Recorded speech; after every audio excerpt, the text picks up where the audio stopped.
Good evening and welcome everybody. I'm just going to give a few seconds as people jump on here.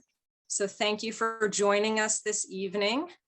My name is Courtney Doggart and I'm the president of Network 2020. We have got a very hot topic today. We are going to talk about China and the economy and trade. So it's all the good stuff all rolled into one. So I think we're in for a real treat tonight. And for those of you who are joining us for the first time, I just wanted to tell you a little bit about Network 2020. So Network 2020 is an inclusive international community. We're based in New York, and we're really focused on bridging the gap between the private sector and the foreign policy worlds. And we leverage established, emerging, and entrepreneurial leaders to highlight and drive innovative solutions to foreign policy challenges. So we have a number of programs. This is just one of them. If you'd like to learn more, please do go to our website, and also please follow us on social media.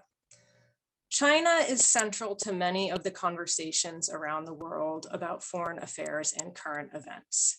And with tensions ramping up over Taiwan, with China having sent fighters and bombers and other aircraft through a corner of Taiwan's airspace following joint naval exercises by the United States and the United Kingdom in the seas to the east of Taiwan. Even if there is no direct conflict, there is certainly a great degree of mistrust and jockeying for position between these two powers. Yet, for most people in the United States, the risk of conflict is primarily economic, not physical. And it is already happening in the form of broad-based tariffs imposed during the Trump presidency of more than $360 billion on Chinese goods and a retaliation by China of more than $110 billion on US products. And these tariffs have often been passed on to the American consumer, whether they know it or not. And these trade policies are based on beliefs about China's economy and its role in the world, both now and in the future. So we are so honored to have Dr. Yukon Huang, Senior Fellow for the Asia Program at the Carnegie Endowment for International Peace, to help us understand the logic these policies are based on, where the Biden administration is headed, and what we might expect from these two major economies going forward. So, Dr. Huang, thank you so much for joining us today. Welcome. Pleasure. Thank you very much.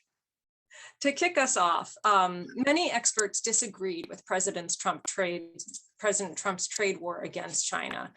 However, his policies reflected concerns that many people in the US have toward China. And in one of your recent articles, you argue that these policies are based on misguided concerns. Could you tell us a little bit more about what are these misguided concerns and what are some of the assumptions that you see people, and by people I often mean policymakers, what are the assumptions that they're making about China and how is that impacting policy? Thank you, Courtney. If you look at the origins of the trade war, which began when President Trump came into office and in 2017 and 18, President Trump was fixated on trade deficits. What are trade deficits? Essentially, a country imports more than it exports, and the difference is a deficit. So President Trump was basically saying a trade deficit is very bad. It signifies a weakness in terms of the US economy. Countries are taking advantage of the United States. The United States is losing jobs because of these deficits. And then when you look at who has the biggest share of that deficit surplus relationship, it's China. It's America's deficit with China accounts for about 67% of the overall deficit. So that's the major focus. We need a trade war. We had to put tariffs on China. We need to get them to buy more because trade deficits are an important problem and it's very, very bad. And so this is the first fallacy. Trade deficits do not signify either economic strength or weaknesses. When an economy is doing really well and Americans are richer, they buy more, they import more. So the irony is that when the economy is going strong, trade deficits actually increase. When the economy is not doing well, and we don't buy as much, trade deficits actually get smaller. So the trade deficit actually is not a signal of strength or weakness. If you think about it, America has had a trade deficit every year for 40 straight years. it has a trade deficit with 100 countries. And the question is, how come? How can America have a deficit every single year? Because if you think about a household, what's the counterpart example for a household? When a household gets into debt, it means it's spending more than it earns. And that's essentially what a trade deficit is. A country is consuming more than it really is producing. And we know that a household cannot have a deficit forever. So why can the America run a trade deficit for 40 straight years? And the reality is only America has been doing that because other countries cannot run a sustained deficit forever. And the principal reason is the US dollar is the global currency. So America can run a trade deficit because it borrows continuously and every year from everybody else in the world, and they're willing to lend to the United States because they want the dollar. So in fact, when Trump says that the world is taking advantage of America, it's actually the reverse. Americans, economists call this trade deficit America's exorbitant privilege because Americans can actually spend more than they produce in perpetuity. We're actually taking advantage of the world. So that's the first fallacy. Trade deficits are not understood well. The second fallacy is that Americans, and President Trump said this, says that American firms are investing too much in China. We invest about $100 billion a year overseas. And the point is, a lot of it's going to China. It's making China more competitive. We can't compete. We're losing jobs. So how much of that $100 billion that American companies invest overseas actually go to China? The answer is between 1% to 2%. That's almost nothing. People think it's something like 10, 15, 20. It's actually 1% to 2%. Now, Europe is about the same size as America in size. It invests multiples more than America. So there's an interesting question. Why do Europeans invest a lot more in China and Americans do not? And the real question is not, therefore, that American firms invest too much in China. They actually invest too little in China. And there's the question of access. American companies want greater access to the Chinese market. But think about this. There's no real incentive under Trump's administration, and actually it's probably even true under Biden's administration, to encourage US companies to have greater access in China, because both Biden and Trump want US companies to be investing more at home rather than in China. But this is, again, a fallacy. The problem is why there's so little investment going to China rather than too much. The third area is what I would call unfair competition, that China steals technology. China does not protect intellectual property. American firms are not being treated fairly. And the reality is that China's system for protecting intellectual property is still rudimentary. There is a lot of problems. It's very, very weak. But we have to realize that creating a system for protecting intellectual property, essentially patents and courts, takes generations. And China only started creating its first patent law in 2001 when it joined WTO. The counterpart in the United States, we created our first patent laws 150 years ago. And we've been improving that consistently ever since. So the question is not this, is China's system perfect in terms of protecting intellectual property? The question is China making progress in strengthening its system? And the answer is clearly it is. They've been setting up courts. American Chamber of Commerce survey of US companies in China shows that 70% of US companies in China say that protection of intellectual property has improved. This compares with 47% 5 years ago. So it's actually getting consistently better. Still far from perfect, but not something which is stagnant and China's not doing anything.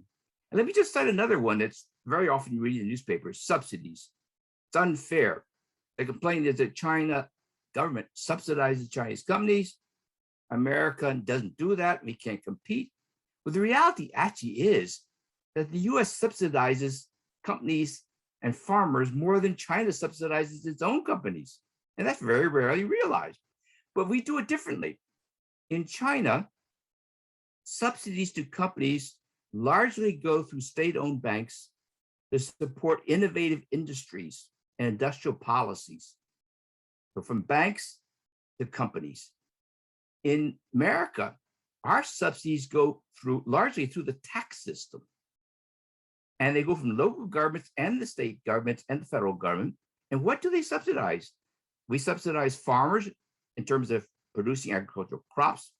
We encourage companies like Amazon to relocate. We encourage football franchises to move. We encourage Toyota to come to the United States. So we also encourage households to consume green technologies, battery operated cars, solar cell systems, and we give them a tax write-off. So we do it through the budget, the fiscal system, through taxes and tax write-offs. So China does not. And why? Because China's tax system is not as sophisticated as America's. So we have a kind of a difficult situation.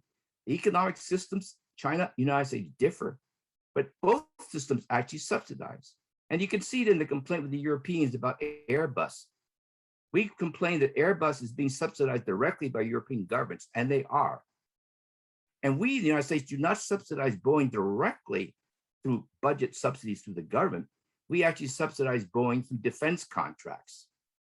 So subsidies occur in every country, and they're quite significant, but every country does it differently. So here it is. We have trade, not really an issue. Intellectual property, China has a lot of problems, but it's making a lot of progress. Subsidies, everybody subsidizes, but the form differs. And then you have the issue of foreign investment, a sense that Americans invest too much in China, but exactly the opposite is true. They invest too little. Thank you. That is a lot of assumptions. I appreciate your walking us through that. So then, those were the assumptions under which the Trump presidency operated and put in policies. And Biden started his presidency by reversing many of the policies of the Trump administration. However, it does seem that on trade and China, most of Trump's signature tariffs are still in place. And even though our trade representative, Catherine Tai, just started a round of talks about that, most of those tariffs, they're still in place. So where do you see President Biden's trade policy towards China going? And how do you, or how will you compare the two policies of the presidents? And do you see Biden's trade policy toward China being much different? President Biden came into office, his intention was to show that he was different from President Trump in many ways. But on China, I would say that the bulk of the thrust of policies in terms of economics and trade are not that different. As you mentioned, the phase one agreement required China to buy about $200 billion extra agricultural industrial products. And this was complemented by a huge set of tariffs on Chinese goods. President Biden has not changed the purchase agreements. He wants China to adhere to those agreements. And they have not yet lifted any of the tariffs, although Trade Representative Catherine Tai mentioned that there might be some exemptions being considered in the coming year. So let's go back to the two key aspects of the Trump phase one agreement. This requirement that China buy extra $200 billion of products. There's a problem with this, of course, because if we do, as we do in the United States, believe in market principles and free trade, it is very strange to say to another country, you must buy so much corn, soybeans, cars, planes, liquid gas or whatever, because those decisions are not made by governments. They're made by households and firms. So there's no way that China can actually say, I will absolutely buy this amount. It really depends upon market prices and what's going on. And therefore, this kind of a concept of managed trade really doesn't make sense either from a US perspective or from a China perspective, particularly when you're in a pandemic and what people want is actually quite different. The other issue about tariffs are really counterproductive. As many studies have shown, American firms have been hurt by these tariffs. Their cost of production has soared. American consumers pay more. President Trump said that the tariffs would be paid by China. Studies have shown that they're actually paid by Americans. So neither of these two policies, buying more or tariffs, made much sense. And I'm looking forward to seeing whether Biden actually comes out and says, well, these actually don't make much sense. maybe we shouldn't keep them. But for the moment, he has not. So where is Biden different? Well, there are some things he's still similar in a broad way. Biden is also a protectionist. He's advocated protecting workers, and by that he means Buy American programs and support for workers' rights. And many of those are needed, and they're very, very sensible, but they're also costly in some ways. He's also advocated the use of alliances to address issues. But in using alliances to address issues, that's been used largely for what I would call security concerns more than economic. And you can see it in Afghanistan, the big question of whether alliances are coordinated in terms of leaving, the Trump's troops leaving Afghanistan. And it's also occurred in Asia because Biden just struck a deal with Australia about nuclear submarines targeting China. But these are security risk issues. There hasn't yet been what I call a coherent alliance-based program, which says what should be our focus on trade and economic relations with China. And I think that still has to be done. So the issue that really surfaced actually is that the discussion of economic issues today is being integrated with what I call security concerns. If you go back 10 or 20 years ago, we carried out a discussion with China by keeping security, foreign policy issues along one path and trade economic issues along another path. And they were always held by different interlocutors on the US side and the Chinese side. Today, security issues have become merged with economic issues. And this is a big issue because when security concerns get interwoven with economic issues, the security issues tend to dominate. And they also become what I call binding in the sense of, I can only win if they lose. Economic issues have the potential for generating mutual gains. Both sides can actually come out better. But our security concerns is always the question of one side wins, one side loses. And that's where I think we've really got into a problem. We now have what I call a counterproductive relationship. We've moved from what I call illogical trade war to a counterproductive Cold War. And I think this is the big challenge for Biden. Biden has signaled a willingness to be more flexible, a willingness to talk to China more, a willingness to work with multilateral agencies like WTO and WHO. So we have to see whether or not he actually starts to move more aggressively in trying to construct a more constructive path. But he has to be very careful in doing so. 70% of the American public has very negative views of China. We have midterm elections next year. So I do not see the Biden administration taking a very public stance in terms of what I call softening policies toward China. This is, I think, a very difficult period coming up in terms of US-China relations and the political context of how to deal with China. Thank you. That is such an important point about the disentangling of the security and the economic issues and that they're dealt with differently.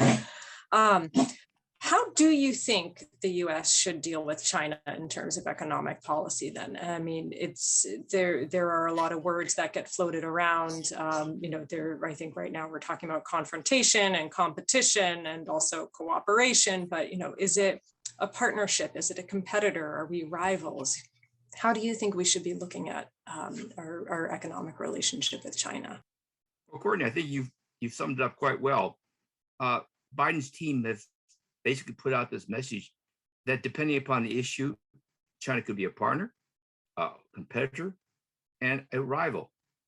And the question is, which of these three become relatively more important? And are they contradictory? Can you actually move on one front without affecting the other front?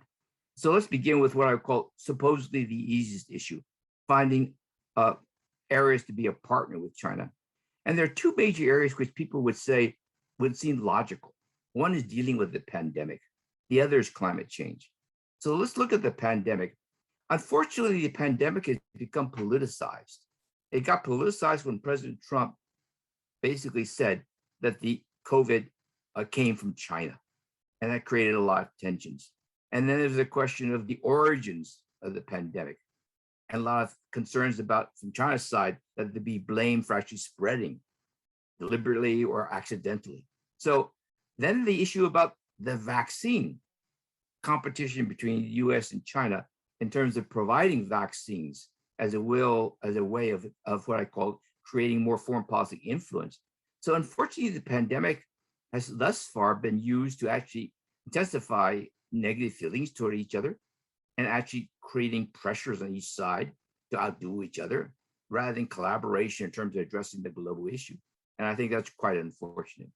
On the second issue about climate change, there's a natural strong interest, certainly with Biden, in terms of climate change. It's a big theme in terms of his program.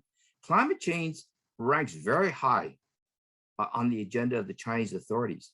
So again, here's a topic where one would think that the two could somehow find a ways of saying, let's collaborate. And I think that potentially this might happen. But the problem is that when former Secretary of State Kerry went to China to talk about climate change, the message from China's side was, we can work with you on climate change, but we cannot work with you on climate change if we're being attacked on the other areas in terms of security and becoming called excessive competitor in many areas. So this is a big issue. And I think this is something that can be worked upon, but there is still going to be what I call a big question here for China. They're so heavily dependent upon coal. And the press media is highlighting the fact that power shortages are showing up. The coal prices have surged. There's scarcity issues. And why? Because they tightened up the use of coal in order to try to meet climate change objectives. So these two areas are both difficult to deal with. What about China as a competitor? Now here, I think that the sense has to be sort of like meeting of the minds. At the World Economic Forum, President Xi Jinping came out and said, competition should be about the search for excellence, not destroying your competitor.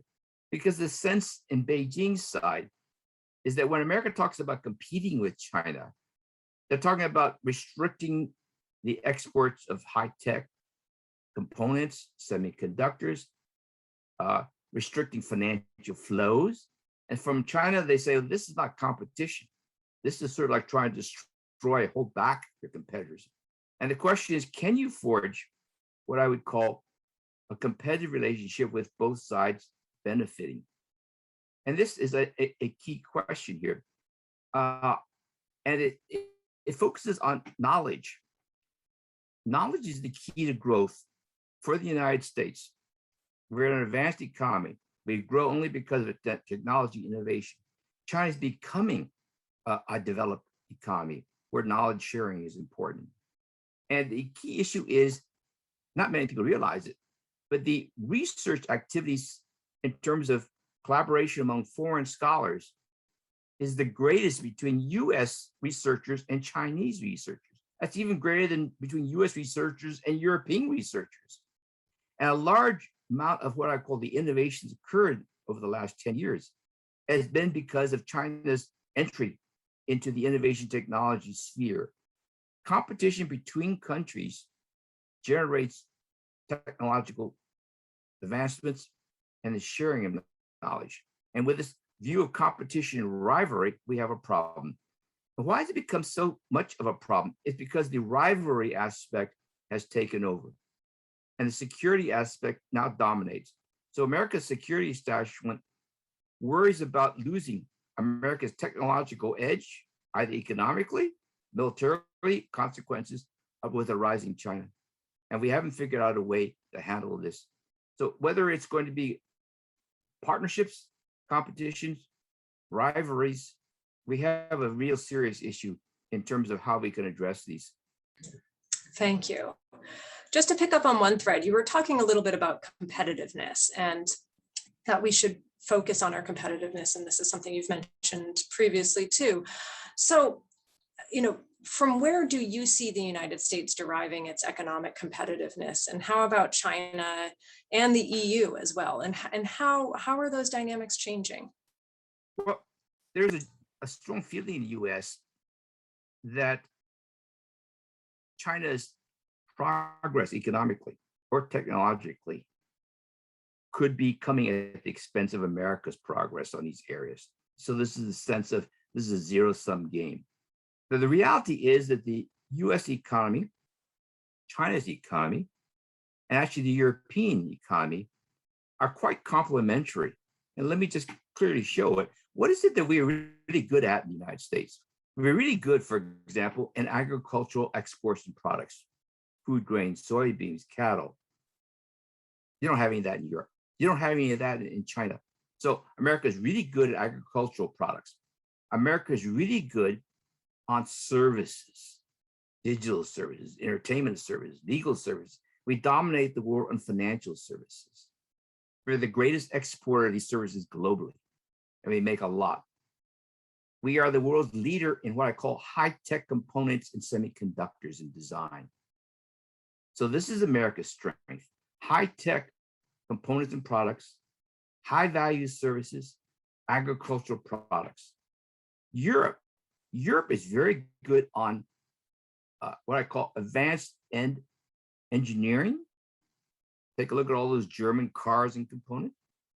High value, high quality luxury goods. You go to our malls in China or here, 70% of the stores are European. Okay, they're all European brand names. That's their strength. They don't have the agricultural products. They don't have any presence in digital services or financial services of significance. That's America's strength. China's expertise is what I call mass production, basic consumer goods, and components and inputs which are used by others. China cannot make a globally competitive car, but it produces a lot of the components which American and European companies use to make a car. So in some sense, it does have any presence in what I call high value services or financial services. It produces practically no high quality or high end semiconductors. These three economic entities, all equal in size, actually produce quite different products, which reflects their strengths.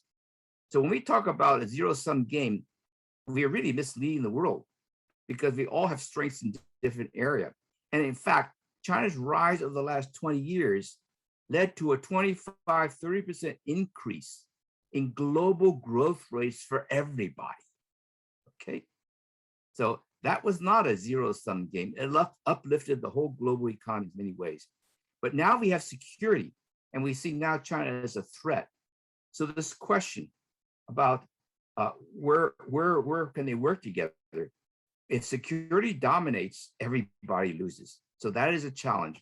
And then we get to the question of how do you deal with this issue? And let me give you two practical examples. Because when you think about security, you realize you cannot persuade the military establishment or the security people about China's behavior or the intentions. And I think it's impossible. You can't guarantee the risks.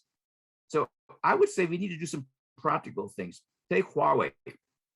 Huawei is the world's dominant producer of 5G, but the United States is banning its equipment here and does not want Europe to use Huawei because it worries about security and data risks. Yet China has most of the patents in 5G. It can produce 5G at very low cost. So not allowing China to actually be involved increases the costs for everybody and retards innovation. So how do you bridge this gap? So I would say, let's try something we had never done before. Let's partner a European company like Nokia, which has 5G expertise, with Huawei, and give the European company responsibility for the security aspect components. Because we would never trust, frankly speaking, a pure Chinese company handling this. So let's try something like that as a practical ground. But more generally speaking, we now have a problem. If security concerns become really dominant because we've reached a so-called much more innovative high-tech world, we need global agreements to define what these are, how do they get inspected, how do we regulate it, and do we have any examples of this? And the answer is we do actually. Nuclear proliferation agreement. The world realizes the proliferation of nuclear equipment is a risk to everybody. So everyone signs on, and they sign on and they agree to be inspected, to be regulated. Because without that, we would all be producing more nuclear equipment, and it's a lose-lose. So we're going to have to figure out something like that to deal with these problems in the future. Thank you very much.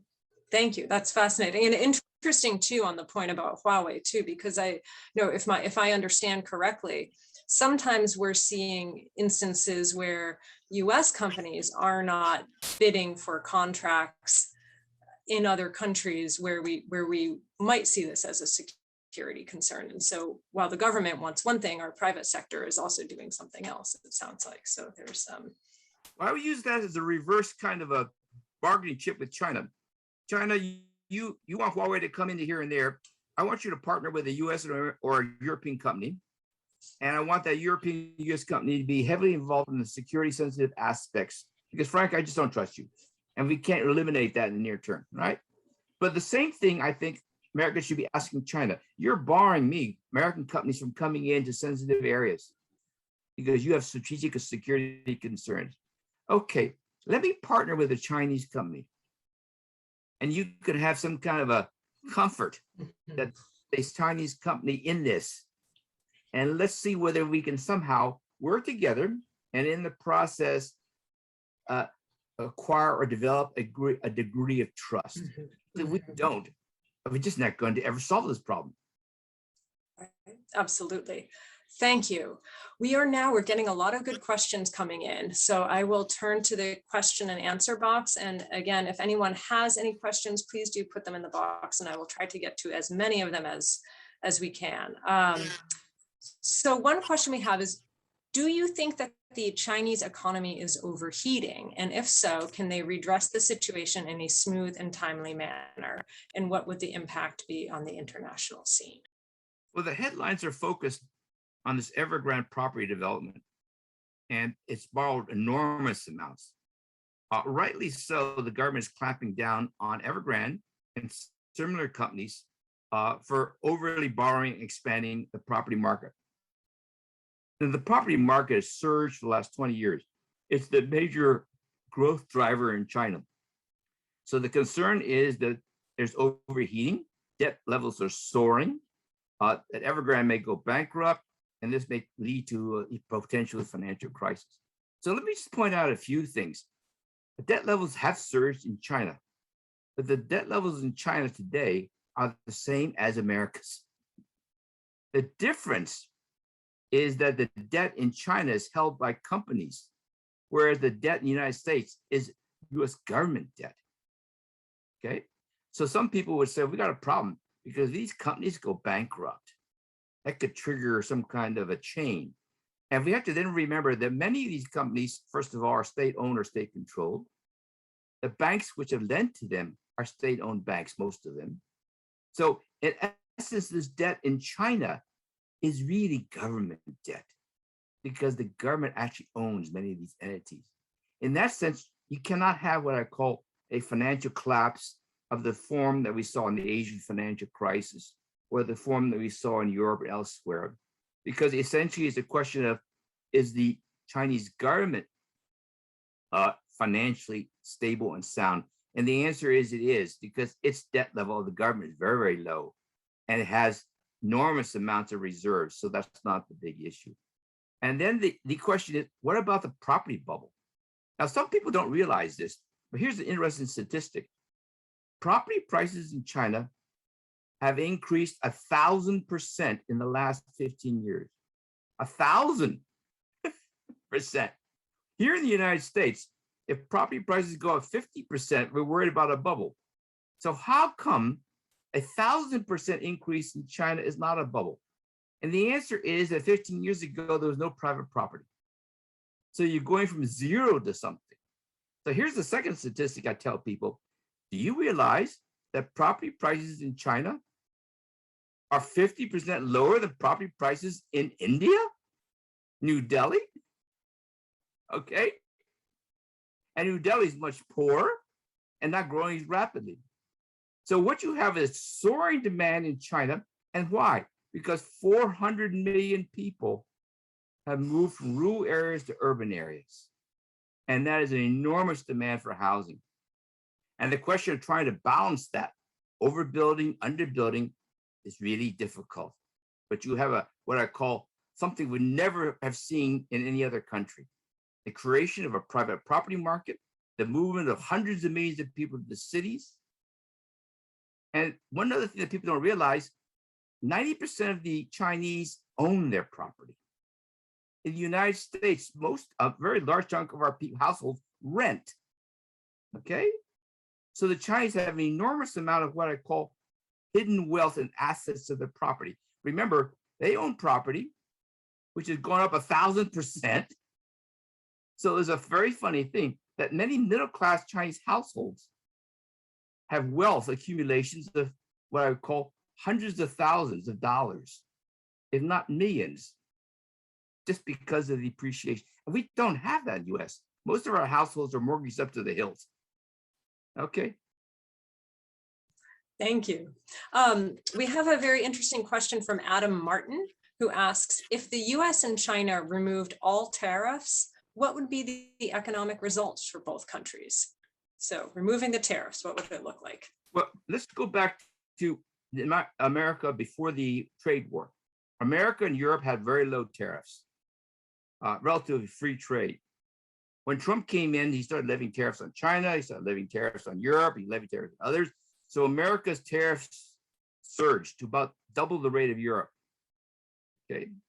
Now, at the trade war beginning, China is still what China would call a developing countries. Its tariffs are commensurate with what I call developing countries: Mexico, India, South Korea, Thailand, but not as bad as many countries. Since the tariff trade war, China has been actually reducing its tariffs steadily to every country except the United States, because they retaliated against the United States. So tariff is an issue. It hurts everybody. Removing the tariffs on both sides would be actually a major action needed because of the pandemic and the global recession. It would make medical supplies cheaper. It would actually reduce what you read in the newspapers, these supply constraints and breakdowns of equipment everywhere, because people are still trying to figure out who's producing what and how do you get it back and forth. Tariffs are part of the problem. People are trying to figure out, should I really park it here? Should I really park it there? Do I hide it there or not? So removing your tariffs is good for dealing with the pandemic needs. It's good for lowering inflation. It's good for reducing the supply bottlenecks. Excellent, thank you. I have a question from Stephen Malley, who asks, should the US attempt to join the CPTPP soon, since China and the UK have applied already and are ahead in the queue, or is there some other Asia Pacific trade opportunity that would be a better fit? That's a good question. And I think most experts would say America should join the CPTPP, or what was called the TPP before. The irony is that America was actually a creator or backer of the concept. And then because the elections came up and Trump, it basically bowed out. So what is it of interest? What is the key interest of the United States in joining the so-called CPTPP? And the answer is that agreement sets standards and arrangements. It governs questions like subsidies, the role of state enterprises. These are key issues which affect China and all the East Asian countries. Not being in that framework gives America practically no leverage to address the key economic concerns of the region. It makes no sense at all. But trade agreements have a very bad press in the United States. They're seen as generating job losses. But again, I go back to my first point. People think that trade leads to job losses. It doesn't. Think about innovation, by the way. Actually, when I say to people, do you support innovation? Everyone says yes, but innovation and trade are the same thing. Innovation leads to more productivity, more efficiency. Innovation also leads to some companies folding because they're not as competitive as others.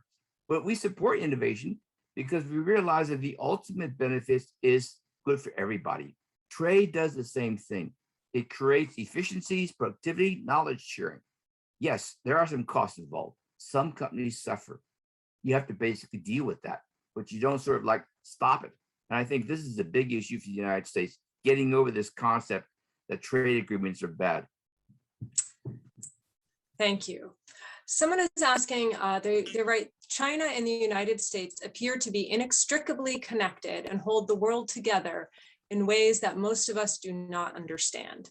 With the United States contemplating expansion of the debt to serve the needs of our country, how much US debt does China hold in 2021? China is the either the first or second, it depends upon the year, largest foreign purchaser of US debt. And let me distinguish that when I say foreign, because the largest holder of US debt are Americans. American corporations, America's Social Security system, they buy US bonds and treasury bills.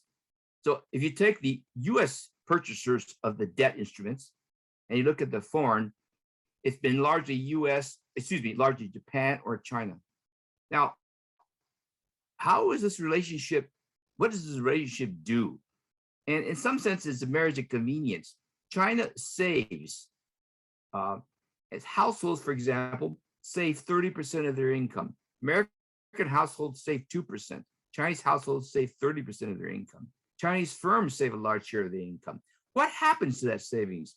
A chunk of it goes to America to buy US bonds and treasury bills. Some of it goes to Europe. That purchase of US treasury bonds and bills allows we in the United States to run large budget deficits. So everyone's familiar now with the debate in Congress. Are we going to have another $1 trillion of infrastructure expenditures or other expenditures? And if so, we have to borrow more. And we're going to borrow from China or Japan or others. And that is actually an opportunity that if they weren't willing to buy this or to lend us money to the United States, we wouldn't actually be able to finance this infrastructure bill by borrowing. Interest rates would soar. Right now, we're paying less than 1% to borrow. The US government is paying less than 1%. But if you didn't have China and Japan willing to lend, that interest rate would soar to, remember what it was 10 or 15 years ago. Interest rates used to be 4, 5, or 6%. That's unaffordable. So the irony is, without China's willingness to buy US debt instruments, we could not afford actually to move ahead with these programs to finance infrastructure, become more competitive, because the interest rate costs would be too high. Thank you. We have a question from Donghui Yu, who asks, when will China's economy overtake the when will China's economy overtake the United States? Or when do you estimate that China's economy will overtake the United States as #1 in nominal terms? And what will be the implications of that for the global balance of power? And then the comment that President Biden said he would not allow this to happen during his tenure. It's a good question, and it's a subject of much concern. In purchasing power terms, that is, if you account for cost of living, China's GDP already exceeds America's. But as the question was raised, what about nominal terms? When you just look at market exchange rates, America's GDP is about 30% larger. Most forecasts would suggest that China's GDP would probably exceed America's by something like 2030, 2032. So that's going to happen. And that's assuming that China will continue to grow at 4 to 5%. America will continue to grow at 1 to 2%. So it's going to happen. So do we need to worry about that in some kind of a geopolitical sense? My answer to that question is no, actually. Geopolitical power, the ability to influence the global system, is not actually determined by the size of your economy. It's determined by your per capita GDP. Now, why is that? Well, first of all, per capita GDP of the United States is $70,000 per person. China's per capita GDP is $10,000 per person. So America is 7 times wealthier compared to China. So why is the per capita income more important? It's per capita income that determines your ability to innovate, your technological sophistication, the quality of your institutions and education systems. You can build something very quickly, and you can try very hard to do that, but you can't substitute for the years that it takes to become what I call more mature system. Take advanced engineering. Try as China has been trying, it cannot produce a really sophisticated car. The Germans can. And the answer is advanced engineering takes years and decades to master, but you can actually produce what I call digital advances, internet, software, very, very quickly. There's no real history. You don't need a lot of capital. So there's certain things you can do fairly easily to so-called innovate, but there's some areas you cannot. Semiconductors is the key one. you cannot actually catch up quickly. It takes generations of what I call expertise. Per capita income correlates with that or matches with that. So does sophistication of your defense capabilities.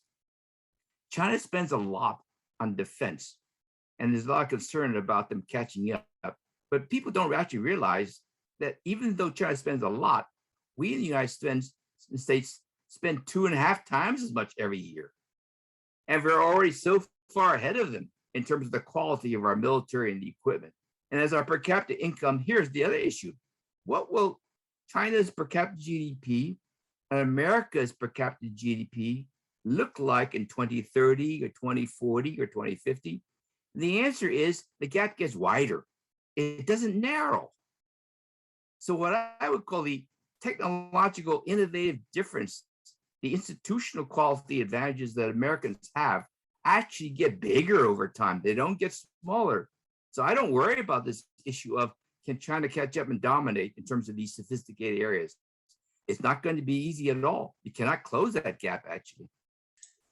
So what I'm hearing from you a lot is that we're not looking at specific data points. We're looking at data points in time, because it does take time for innovation. It takes time for intellectual property laws. It takes time for a lot of these things. And there's just a big gap between where we are and where China is and where things are headed. It's generational.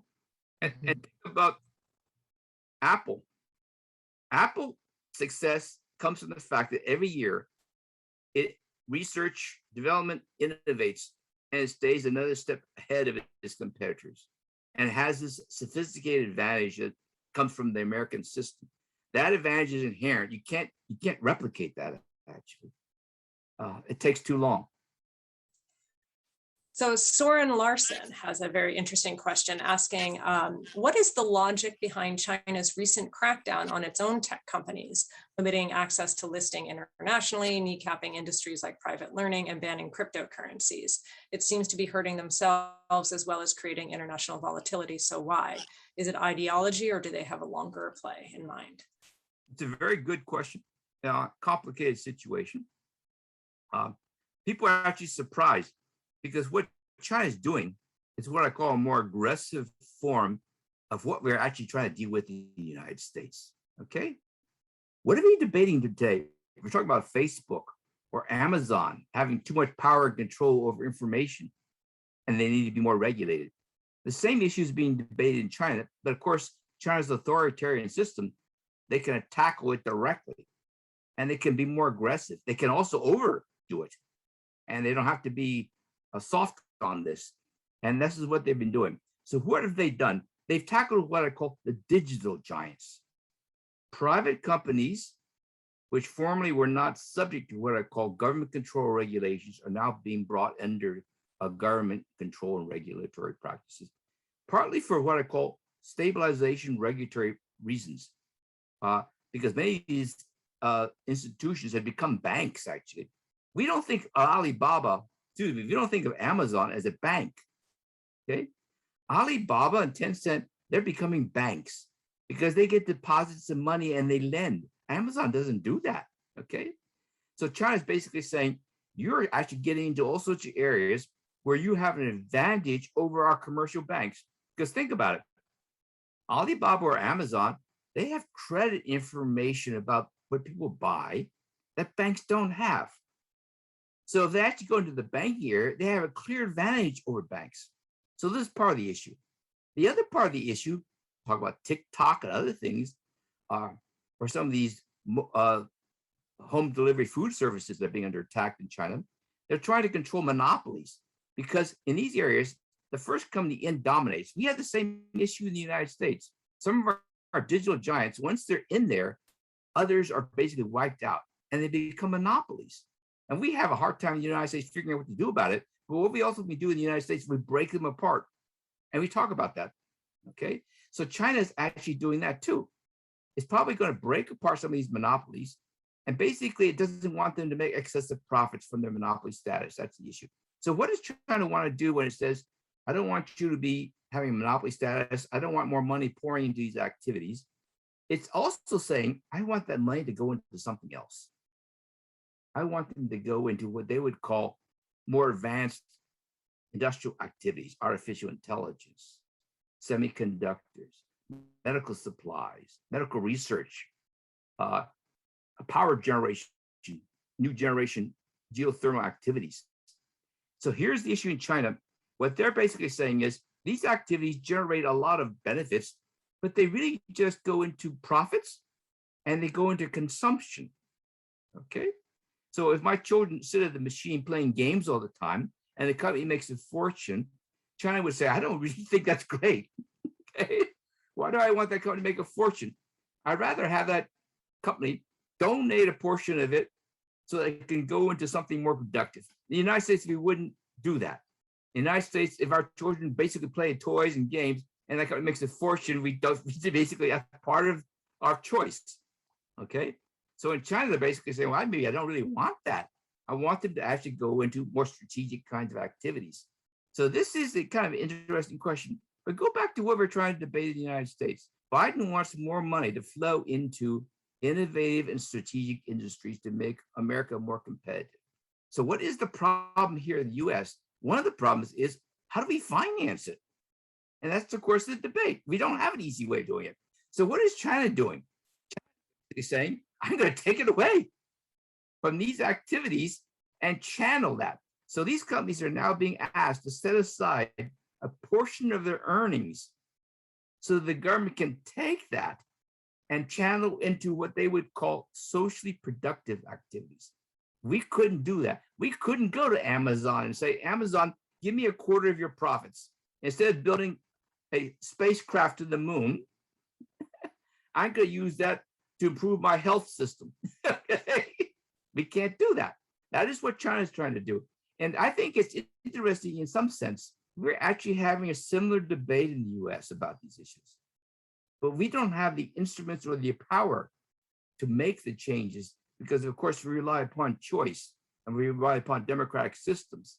They can, of course, an authoritarian regime just go ahead and do it. And that's what they're doing. And it's causing quite a bit of consternation, of course, in China. So interesting. Yes, a completely different system. We have a question from Joanna Waszewski, who asks, under President Xi, we have seen greater consolidation of power under his leadership and a more aggressive wolf warrior diplomacy toward the United States and arguably the rest of the world too. What impact does this have on trade relations with the US and for the future? Well, the rise of a more assertive China under Xi Jinping, wolf warrior diplomacy, are illustrations of the factors which have created increasing anti-China sentiments in the United States. If you go back just 10 years, actually, the majority of Americans had positive views of China. Today, 70% of Americans have negative views of China. So it's a huge switch. The interesting thing is that switch occurred in 10 years. It didn't take a generation, so rapid, okay? And part of the reason is these kinds of policies. So how do we explain Xi Jinping's policies, his assertiveness, these kinds of actions that he's implemented? Part of it has to do with a differing time frame. And also, of course, authoritarian regime, you have more authority. We in the United States, we're thinking about the midterm elections. And we're talking about whether the next presidential elections will be between Trump again and Biden. 2 years, 1 year down the line, 3 years down the line. Xi Jinping's target plan is 2049, a midterm plan 2035. So what he's trying to do is basically put in the elements of what he sees and what he would like to see China be in 2035 and 49. And that is, one, a major global innovative power, shared prosperity, okay, and a more sophisticated, better off society. That's what he has to mean. And he's trying to define that for himself. We in the United States will let the people decide what that is. He's trying to define that. So he's become very aggressive.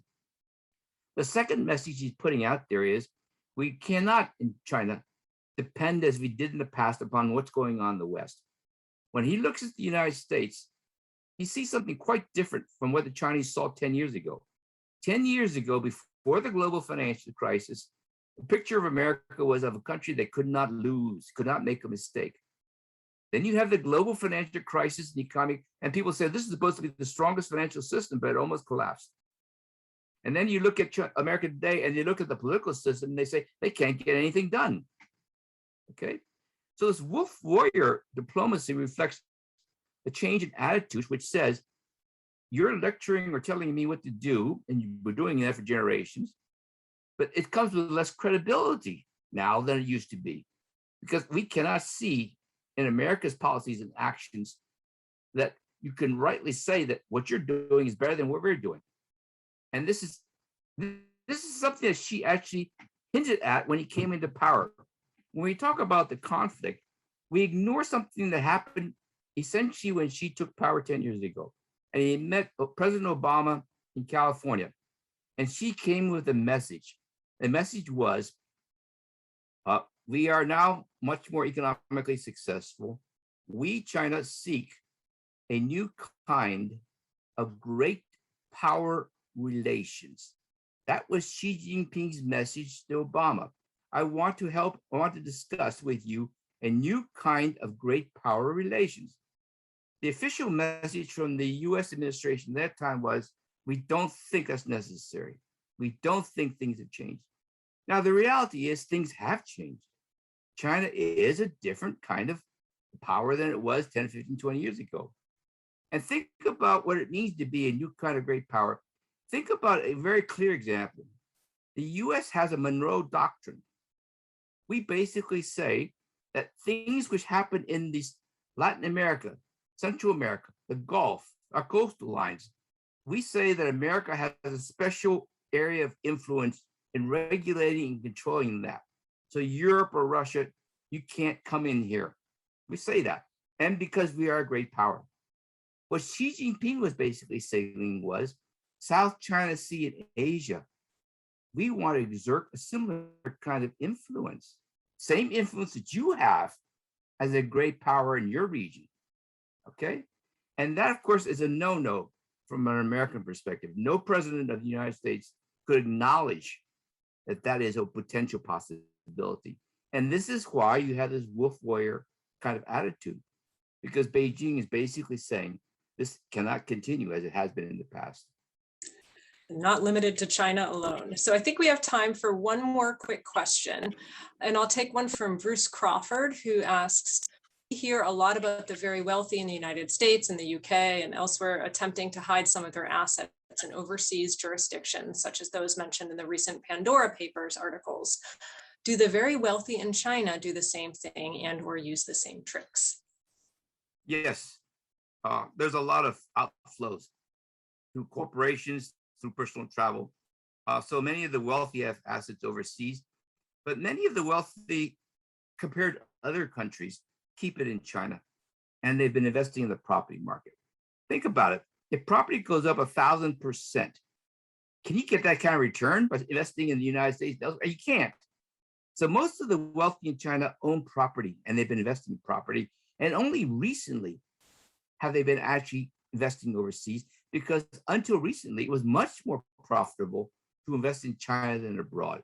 So I would think actually 10 years from now may be quite different. The property market is not going up, the economy is not growing as rapidly. The wealthy in China may be as the wealthy in the United States, putting more money overseas. Now, the second thing I would like to say, it's kind of interesting. If you are the top echelon of power in China, there is not that much interest in wealth because you cannot show it. If you are the part of the standing committee, you can't even travel overseas, okay? Unless you get government permission. And so therefore, it's a kind of a different kind of world. But if you're outside in the private sector, that's a different issue.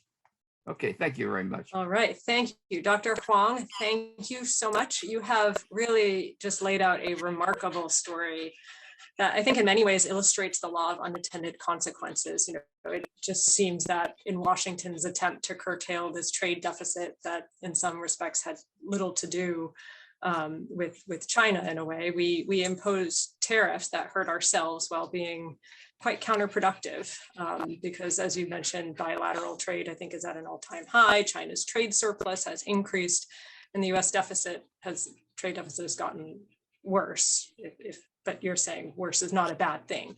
But it's a very tricky interplay of politics and economics and security. It's very complex, but it does seem that taking these counterproductive measures on trade and distorting the perils of the economic relationship really comes at the cost of strengthening the United States' own economic competitiveness. So thank you for taking the time.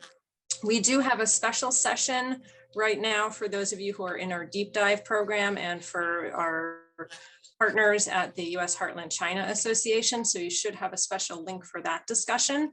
In the meantime, so those of you who are in that discussion, please do head there. And we do our next briefing is on what to expect from the post-Merkel Germany, and that's on Monday, this coming Monday, October 18th, from 11 to 12. So a little bit earlier than usual. Please do invite friends, invite colleagues who might be interested in it. We do want to get the word out about these briefings. So thank you everyone for the wonderful questions. Dr. Huang, thank you so much. I look forward to seeing you in the post discussion. Thank you.